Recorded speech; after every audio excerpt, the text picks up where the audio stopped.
নমস্কার বন্ধুরা, শান্তার এসেলে আবার একটা নতুন রান্না নিয়ে এসেছি। আজকে হবে মটরের শাক। কারা কারা চেনেন মটরের শাক নিশ্চয়ই জানাবেন। আমি দেখাচ্ছি আপনাদের। এটা হলো মটরের শাক। কারা কারা চেনেন অবশ্যই আমার কমেন্ট বক্সে জানাবেন। মটরের শাকটা এভাবে করে বেছে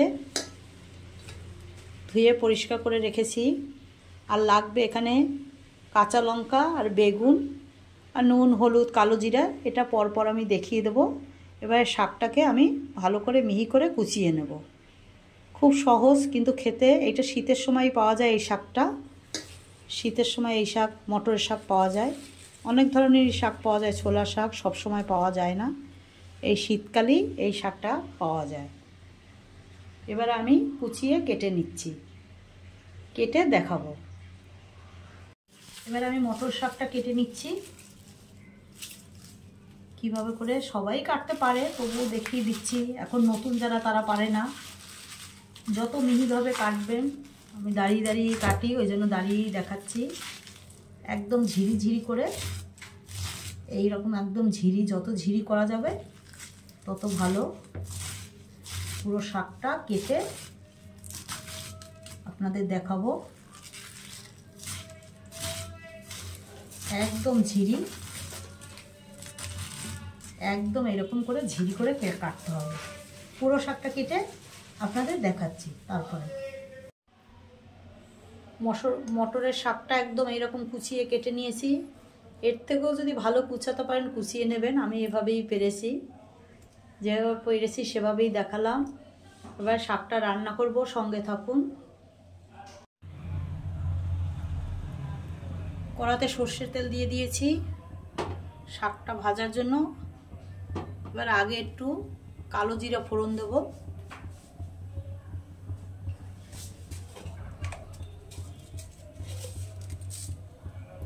কালো জিরা ফোড়ন দিয়ে দিচ্ছি।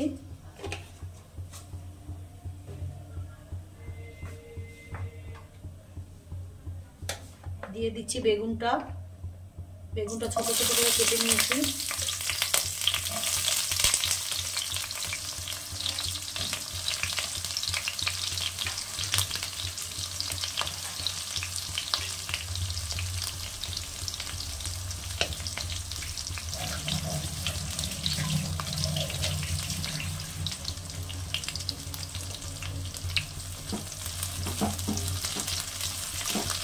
বেগুনটা ভালো করে লাল করে ভেজে নিতে হবে, তাহলে শাকটা খেতে টেস্ট হয়। ভেজে আসছি। এবারে বেগুনটার ভিতরে দিয়ে দেবো কাঁচা লঙ্কা। এখানে 4টে কাঁচা লঙ্কা চেরা আছে। ঝালটা যার যার মতন দেবেন।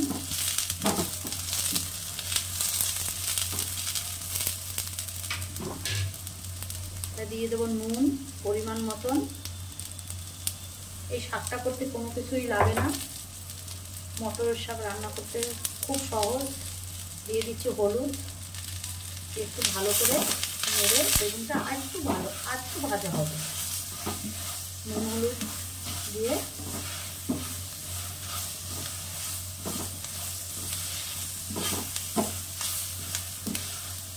প্রায় বেগুনটা ভাজা হয়েই গেছে।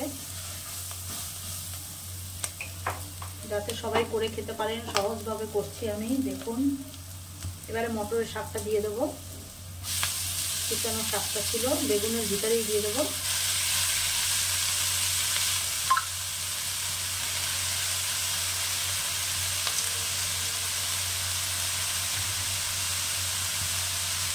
এবারে একটু ঢাকা দিয়ে দেবো, মজে যাবে শাকটা। শাকটা কত দূর হলো দেখি। এই দেখুন একদম মজে গেছে। আর ঢাকা দিতে হবে না। আর শাকটা একদম শুকনো শুকনো করতে হবে। আমি এভাবে করি, কারা কিভাবে করেন নিশ্চয়ই কমেন্ট বক্সে জানাবেন। শীতের সময় এই শাকটা দারুণ লাগে খেতে, তাই আপনাদের সঙ্গে শেয়ার করলাম। যেহেতু আমার ঘরোয়া সব রান্না, আমরা যেটা খাই সেটাই আপনাদের সঙ্গে শেয়ার করি।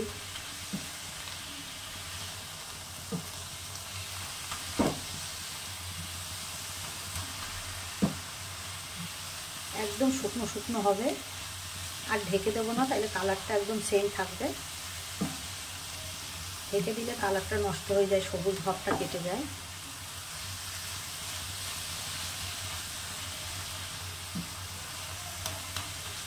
আমি যেভাবে করেছি আপনারা একবার করে খেয়ে দেখুন, নিশ্চয়ই ভালো লাগবে আশা করছি।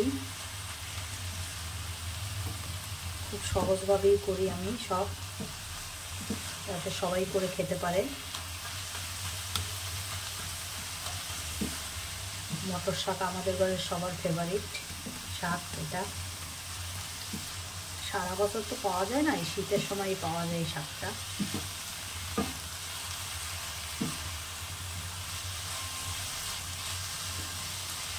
হবে আস্তে আস্তে হোক, একদম শুকনো শুকনো হবে। আমার মটর শাকটা হয়েই এসেছে। এবারে আমি একটু চিনি দিয়ে দেবো। যাদের বারণ আছে তারা দেবেন না, আমার রান্নায় তো সান্তার হিসেবে তো একটু চিনি পড়ে, সবাই জানেন।